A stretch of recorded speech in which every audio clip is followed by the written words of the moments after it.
बोले सच्चे दरबार की जय।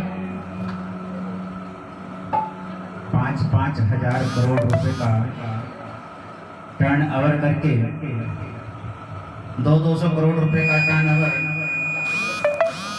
हर महीने कर रहे हैं, लेकिन खाते क्या हैं? आगे मूंग की दाल और फुलका।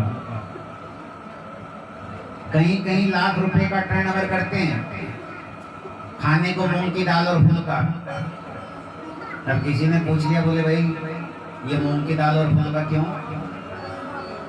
बोले जी डायबिटीज,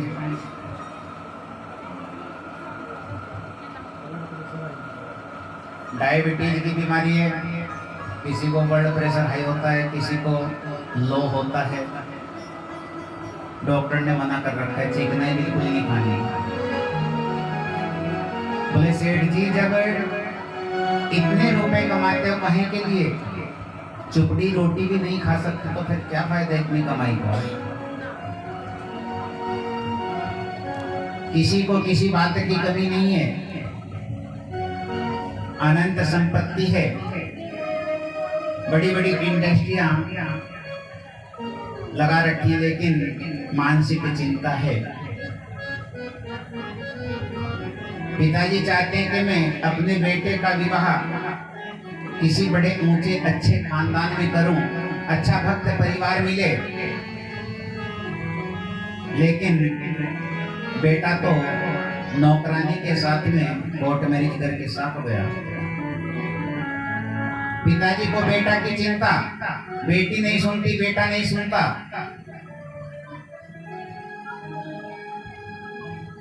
ऐसा कभी ऐसा चाहते हैं, कभी वैसा चाहते हैं। किसी के पास मकान बनाने को पैसा नहीं है, तरह तरह की समस्याओं से घिरे हुए हैं, चिंता करते हैं। कोई धन बिन रहता उदास, किसी को पैसे की चिंता, बेचारा दिन भर मजदूरी करके शाम को घर लौटता है 250 रुपया लेकर के, पूरा दिन जान मेहनत करके, अब शाम को 250 रुपए में अपने आप खावे, बच्चों को खिलावे कि पत्नी को खिलावे।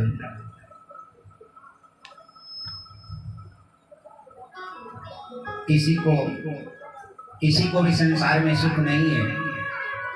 सुख तो केवल भैया राम के दास को है, जो हरि का भजन करते हैं।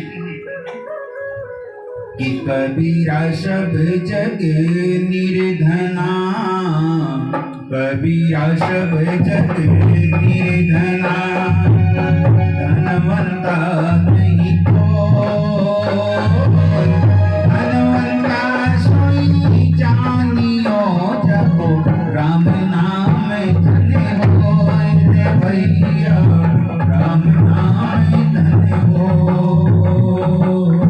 राम नाम धन्य हो भैया, राम नाम धन्य हो। सबसे बड़ा धनवान केवल राम का दास है। जिसने राम का धन कमा लिया, उसको कुछ और कमाने की जरूरत नहीं है, संसार की ठोकरें खाने की जरूरत नहीं है। आध्यात्मिक ताप, आधिक देविक ताप, आदि भौतिक ताप, तीनों प्रकार के तापों को विनष्ट करने की शक्ति है जिसमें, वो है मेरे गोविंद का, कृष्ण का नाम। कृष्णाय श्री कृष्णाय वयम नुमः। मैं ऐसे श्री कृष्ण के, ऐसे गोविंद के चरणों में प्रणाम करता हूँ। श्रीमद् भागवत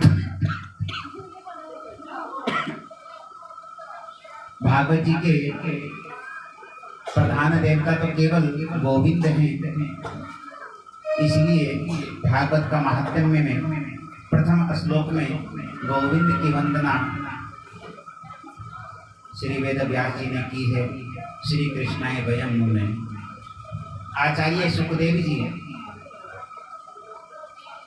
भाई अभी घर से आके बैठी, जिन्हें पानी पिलवा रहे हो पानी की सेवा बंद कर दो, आधा घंटा बाद पिलवाना। भी तो घर से आके बैठी पी 10 मिनट हुए नहीं आए हो।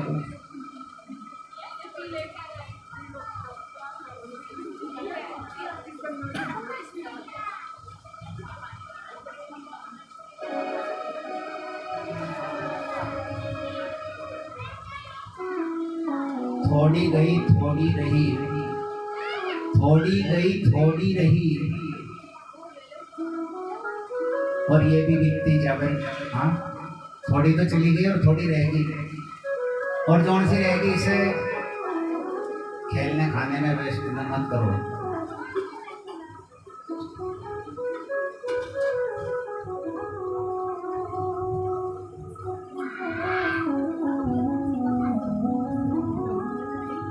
एक बेचारे पंडित जी, एक पंडित जी घर में एक बेटा है, बेटा बड़ा शरारती है। आजकल के बालक बहुत शरारती होते हैं। इतना शरारती बालक है कि भगवान का नाम तो जुबान पर लाता ही नहीं।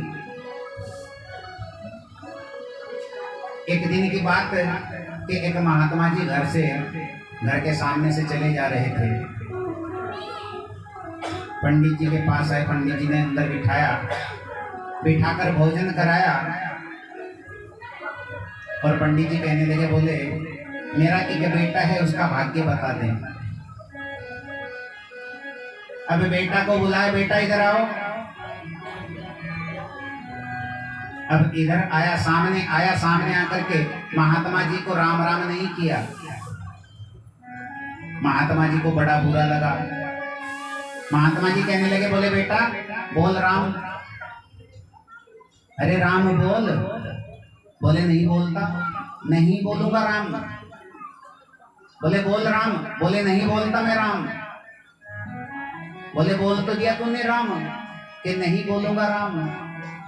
कहने का भाव, तूने अभी ना बोलकर भी राम बोल दिया। बोले अच्छा एक बात बताओ महाराज जी, ये ना बोल करके राम बोलने का फल कुछ मिलेगा क्या? लोग तो तपस्या करते हैं, 24 घंटे राम का नाम लेते हैं, लेकिन मैंने ना बोलते हुए जो राम बोला है उसका फल क्या है? बोले एक काम करना बेटा, जिस समय तुम्हारी मृत्यु आए, मरने के बाद में यम की पुरी में जाओगे। यमराज की पुरी में जाकर के यमराज पूछेंगे चित्रगुप्त से, बोले इसके पाप कितने हैं और पुण्य कितने हैं? पूरा जीवन इसने पाप कर्म किया, इसको ले जाओ नरक में। तो उस समय कहना कि मैंने एक बार राम बोला है। पहले नरक में बाद में ले जाना, पहले मुझको एक बार राम बोलने का जो फल है वो दे दो। अब बच्चा कहने लगा, बोले ठीक है। समय हुआ, समय के साथ साथ यमराज आया। यमराज ने यम की पुरी में जाकर के बालक ने, जब चित्रगुप्त ने यमराज से बोला कि इसने सारा जीवन पाप ही पाप किया है, इसने भगवान का नाम लिया ही नहीं। अब बालक उत्तेजित होकर के बोला, बोले नहीं नहीं, तुम्हारी पोथी में कहीं ना कहीं रह गया होगा, देख लो छूटा हुआ होगा कहीं। मैंने एक बार राम नाम बोला है। अब चित्रगुप्त ने फिर पन्ना इधर से इधर किया। बोले हाँ महाराज, एक बार इसने राम बोला है, पूरा जीवन पाप किया है। बोले इसको नरक में ले जाओ। बोले मैं नरक में बाद में जाऊंगा, नरक को बाद में भोगूंगा, पहले मेरे को एक बार राम लेने का जो फल है वो भोगना है। अब यमराज भी चक्कर में पड़ गया, भाई एक बार राम बोलने का जो फल है वो क्या है? यमराज बालक को लेकर के ब्रह्मा जी के पास गया। ब्रह्मदेव के दर्शन हुए, ब्रह्मा जी से पूछा, बोले प्रभु एक बार राम बोलने का फल क्या है? अब ब्रह्मा जी भी सोचने लगे, विचार करने लगे, बोले एक बार राम बोलने का क्या फल मिलना चाहिए? ब्रह्मा जी दौड़े दौड़े शंकर भगवान के पास गए। प्रभु एक बार राम बोलने का क्या फल है? भगवान शंकर कहने लगे,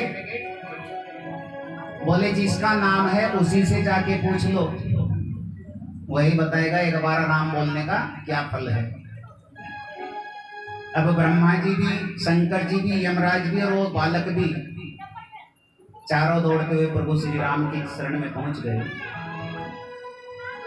और जाकर के राम जी ने जब राम जी का उन्होंने दर्शन किया, यमराज कहने लगे, बोले प्रभु एक बार आपका नाम लेने का फल क्या है? भगवान ने तुरंत बालक को पकड़ करके अपनी गोद में बिठा लिया। बोले प्रभु आप इसका दुलार करते रहोगे कि हमें ये तो बताओ कि एक बार राम बोलने का फल क्या है? बोले तुम्हें दिखाई नहीं देता कि एक बार राम बोलने का फल क्या है? मेरी गोद में बैठ गया, इससे ज्यादा और मैं क्या दूंगा? और भैया जिसको भगवान का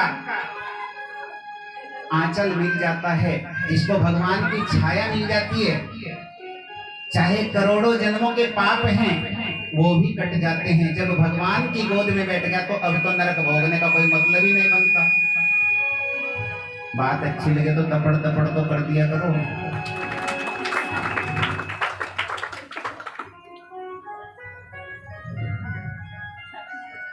इसी प्रकार आइए श्री सुखदेव जी महाराज। ये सुखदेव जी महाराज कौन है? श्री सुखदेव जी महाराज श्री वेद व्यास जी के सुपुत्र, जिस पावन भूमि पर श्री सूत जी महाराज 88,000 ऋषियों को, संतों को ये कथा श्रवणपान करा रहे हैं। आइए ऐसी सुंदर पवित्र भूमि पर आपको लेकर के चलते हैं। नैमिषारण्य। नैमिषारण्य बड़ी पवित्र भूमि है।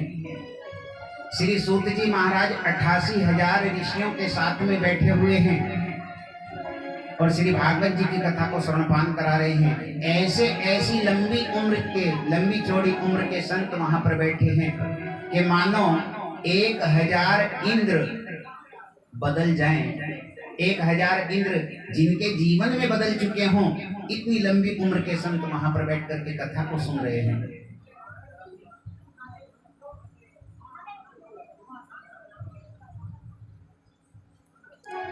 ऐसे संतों के दर्शन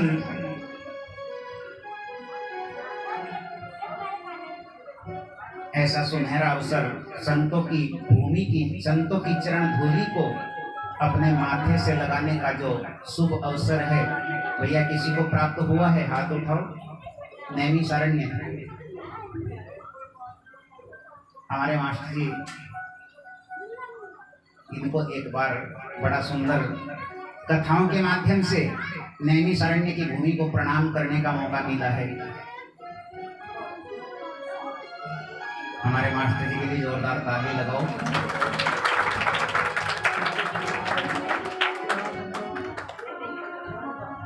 ऐसी पवित्र भूमि पर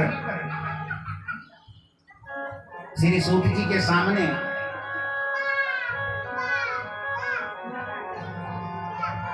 88,000 ऋषियों के सामने छोटी सी उम्र के 20 वर्ष की उम्र के संत श्री सूत जी पहुंच जाते हैं। और जाकर के वो नैमिषारण्य भूमि ऐसी है कि पृथ्वी का, पूरे विश्व का केंद्र बिंदु नैमिषारण्य।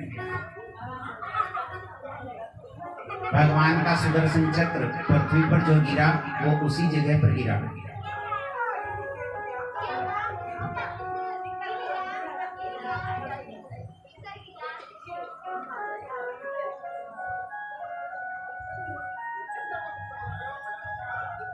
अब ऐसी सुंदर भूमि पर जब सूत जी महाराज 20 वर्ष की आयु और जाकर के खड़े हुए तो सारे संतों ने चरणों में गिरकर के प्रणाम किया और कहने लगे, प्रभु आपको हम दंडवत प्रणाम करते हैं।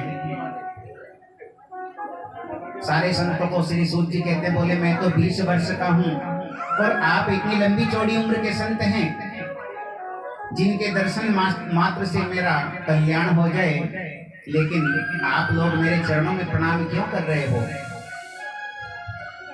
बड़ा सुंदर सूत जी के प्रश्नों का जवाब देते हुए कहते हैं, धनवर्धा बलवर्धा आयुवर्धा तथैव च, अर्थात कोई धन में बड़ा होता है, कोई बल में बड़ा होता है, लेकिन सबसे बड़ा वही है जो ज्ञान में बड़ा है। जो ज्ञानवान पुरुष है वही सबसे बड़ा है। धनवान पुरुष बड़ा नहीं हो सकता, बलवान पुरुष बड़ा नहीं हो सकता। हे सूत जी, हम चाहे कितने भी उम्र के संत हैं, कितनी भी हमारी उम्र है, लेकिन आप छोटे से जरूर हैं, लेकिन ज्ञान में हमसे बहुत बड़े हैं। इसलिए आपके चरणों में प्रणाम किया। आप कृपा करके हे महात्मन हमें कोई ऐसी सुंदर दिव्य कथा सुनाए, क्योंकि कथाएं तो हमने बहुत सुनी हैं, हमने बहुत सारी कथाएं सुनी, लेकिन हमारा जो आत्मबोध कराने वाली कथा, सार जिस प्रकार से दूध को मत करके दही बनाई जाती है और दही को मत करके माखन बनाया जाता है, घी निकाला जाता है, इस प्रकार से पूरे के पूरे 18 पुराणों को मत करके जो निकलता है वो है श्रीमद् भागवत के अंदर। अर्थात कृष्ण प्राप्ति कर्म शाश्वत। कन्हैया की हमको ऐसी प्राप्ति हो जानी चाहिए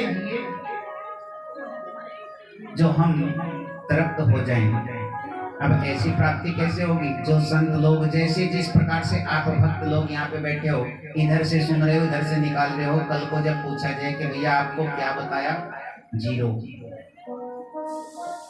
इस प्रकार की शाश्वत भक्ति नहीं होती। शाश्वत बोलते हैं इधर को सुना और अंदर ही ले गए, और जीवन भर जो कुछ बोला उसका उपयोग किया, अपने जीवन में लाभ लिया, उसको बोलते हैं कृष्ण प्राप्ति कर्म शाश्वत। अभी तार हट गए, बाहर के भी तार हट गए।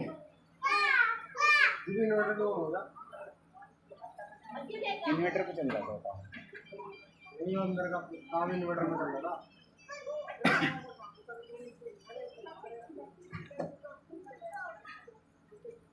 कहते हैं कि संतों के, ब्राह्मणों के पास जाकर के कभी बेकार के फिजूल सवाल नहीं करने चाहिए। लेकिन लोग बाग मंदिर में जाते हैं, संतों के पास जाते हैं, ब्राह्मणों के पास जाते हैं, जाकर के पत्रा दिखवाते हैं ब्राह्मणों को और संतों को पूछते हैं, बोले गुरुदेव इतनी लंबी चौड़ी लिस्ट लेकर के जाते हैं मनोकामनाओं की। हाँ, मंदिर में शंकर जी के ऊपर 100 रुपया चढ़ा दिया और 1000 मनोकामना बोल दी।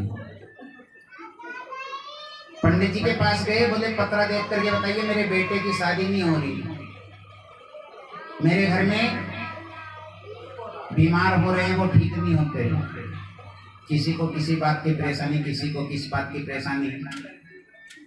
संतों का जाकर के फिजूल समय व्यतीत करते हैं। शास्त्र कहता है कि संत का एक भी अक्षण, संत का एक भी अक्षण और अन्न का एक भी कण बर्बाद नहीं जाना चाहिए। लेकिन इंसान है, मानता नहीं, होल्डिंग खाना करते हैं, खड़े होकर के खाना खाते हैं, शादियों में, विवाह में, नहीं जाने कितना अन्न बर्बाद करते हैं नाली में। भैया हमें, जो हम लोग अन्न बर्बाद कर रहे हैं, हमें उसकी कीमत का क्या पता? उसकी कीमत का तो उसी को पता है जो उसको उगा रहा है खेत के अंदर, किसान। तो हमको अन्न को देवता मान करके नाली में बर्बाद नहीं करना चाहिए। उतना ही लो थाली में जितना बेकार न जाए नाली में। तो उतना कौन लेता है? कोई नहीं लेता। भर भर के, क्योंकि जीभ है, हवस की खोपड़ी है। अगर 1000 पकवान देख ली तो पहले सारे के सारे की जितने लेने चाहिए सारे के सारे प्लेट में रख दे, चाहे खाए ना जाए, खाएगा उतना सही, और फिर प्लेट को पूरी की पूरी कूड़े में।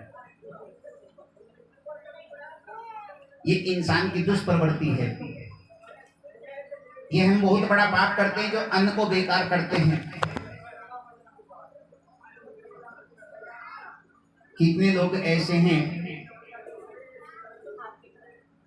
जिनको मैं जानता हूँ, संडे का प्रोग्राम होता है तो संडे में बोले ड्यूटी की तो छुट्टी है, ताश खेलते हैं। ताश खेलते खेलते सुबह के 9 से कब शाम के 4 बज गए पता ही नहीं चला।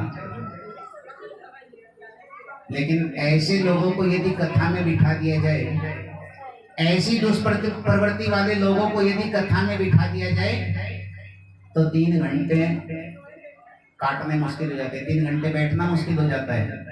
बार बार घड़ी की ओर टाइम देखेंगे, बोले महाराज जी कब आरती करेंगे, कब प्रसाद मिलेगा।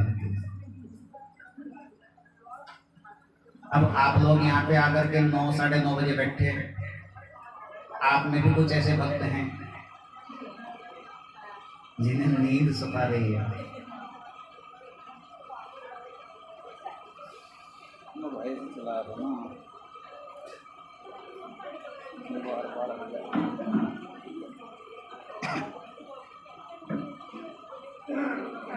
संसार के प्राणियों की दुष्प्रवृत्तियां इतनी बढ़ चुकी हैं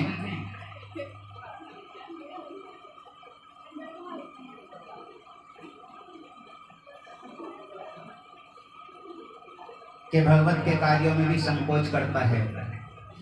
हमारे संजय जी ने शायद मंदिर में भी अनाउंसमेंट कराया, सूचना कराई 2 बार कि भाई 13 तारीख में कलश यात्रा है। हाँ, फिर कल सूचना हुई, कल क्या आज सुबह, आज नहीं कल सुबह सूचना हुई होगी कि भैया आज नहीं कल को है। अब इतनी सूचना सुनने के बाद 15 कलश स्थापित हो पाए। ये भगवत कार्यों में संकोच करने की बात है। अपनी दहलीज के सामने ऐसे खड़े होकर के देख रहे जैसे बारद्वारी वाले जा रहे हों। बारद्वारी को देखते हैं ना दहलीज पर खड़े होकर, ऐसे कलश यात्रा वालों को, महिलाओं को देख रही हैं कुछ महिलाएं। ये हमारी हिंदू संस्कृति के ऊपर धब्बा है। अनाउंसमेंट सुना मंदिर में, सारी आवाज आप लोगों के पूरे गांव में जाती है। ऐसा नहीं है कि भाई एक आध घर जा रही है, सभी के पास जाती है आवाज। फिर भी कलश यात्रा में 15-20 कलश, क्या इतने ही घर हैं यहाँ पे गांव में?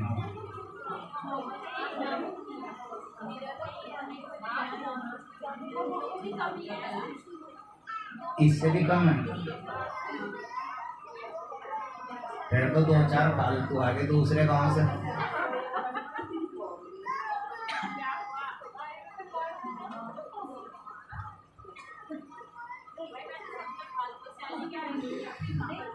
कुछ लोग ऐसा सोचते हैं कि संजय जी के यहाँ पे कथा हो रही है, निमंत्रण आया था, चलो भाई कथा में चलते हैं। लेकिन उसको ये नहीं पता कि कृष्ण की कृपा कितनी बड़ी हुई कि हम अपने घर से कथा को सुनने के लिए चले गए, तभी से हमारे ऊपर कृष्ण की कृपा हो गई, ठाकुर जी की कृपा हो गई। ठाकुर जी की कृपा इतनी आसान है, यदि कोई पाना चाहे। कन्हैया की झांकी मन में आ गई कि भैया संजय जी के घर भागवत हो रही है, निमंत्रण दिया, चलो कथा सुन के आते हैं। कन्हैया की झांकी ऑटोमेटिक दिमाग में आ गई, तभी तो हम यहाँ पे आके बैठे हैं। यदि हम पर कन्हैया की कृपा ना होती तो हम अपने घर खटिया पर सोते होते। ये जो हमारी प्रवृत्तियां हो गई, ये केवल समय का दुरुपयोग है। सोन आदि ऋषि कहते हैं, काल व्याल मुख ग्रास त्रास निर्नाश हेतवे। हमारा जीवन क्या है? हमारा जीवन एक बहुत बड़ा अजगर, सर्प, एक बहुत बड़े सर्प के अंदर, सर्प के मुख में हम लोग बैठे हुए हैं। जिस समय वो सर्प अजगर अपने मुख को बंद कर लेगा, जब तक कि उसने अपना मुख खोल रखा है तब तक हम सुरक्षित हैं। अजगर का मुख बंद हो जाएगा तो फिर प्राण पखेरु उड़ जाएंगे, इस संसार का आवागमन खत्म हो जाएगा। ऐसे ही काल रूपी सर्प के मुख में हम बैठे हुए हैं। काल व्याल मुख ग्रास। रात को 9 बजे हम अपने मन में बहुत ऊंचे ऊंचे ख्वाब देखते हैं। रात्रि के 9 बजे हैं, एसी चल रहा है, विश्राम कर रहे हैं और विचार कर रहे हैं बोले बहुत दिन हो गए व्यापार करते करते, बहुत दिन हो गए परचून की दुकान प्रोविजन स्टोर खोल रखा है, चलो कोई और धंधा कर ले। अब अंदर के मन से विचार करने लगे, मन पूछने लगा फिर दूसरा धंधा क्या करेगा। बोले रे हरिद्वार हाईवे पे जो है 28-30 बीघा जमीन लेकर के वहां पे इंडस्ट्रीज बनाएंगे। बोले फिर क्या होगा, बोले फिर क्या होगा, 400-500 नौकर काम किया करेंगे, फिर क्या होगा। बोले धनवानों की लिस्ट में सबसे ऊंची तरफ हमारा नाम लिखा होगा। बोले फिर क्या होगा, अरे फिर ये होगा कि एक हवेली तो बनाएंगे मुंबई में, दूसरी कोठी बनेगी देहरादून में, और तीसरी दिल्ली में, और चौथी मद्रास में। सुबह का नाश्ता बॉम्बे में, शाम का दोपहर का भोजन देहरादून में, तीसरे पहर का दिल्ली में, और भैया रात्रि का विश्राम मद्रास से। अब ऐसा सोच ही रहा था कि सोचते सोचते 9 बजे से 9:30 बज चुके, आधा घंटा हो गया। भगवान की कृपा हुई कि हार्ट अटैक, ना ही तो 28 बीघा और ना ही हवेली बिल्डिंग, कुछ नहीं, सब कुछ यहीं धरा रह जाएगा। श्वास का क्या भरोसा, रुक जाए कभी कहाँ पर, 500 का क्या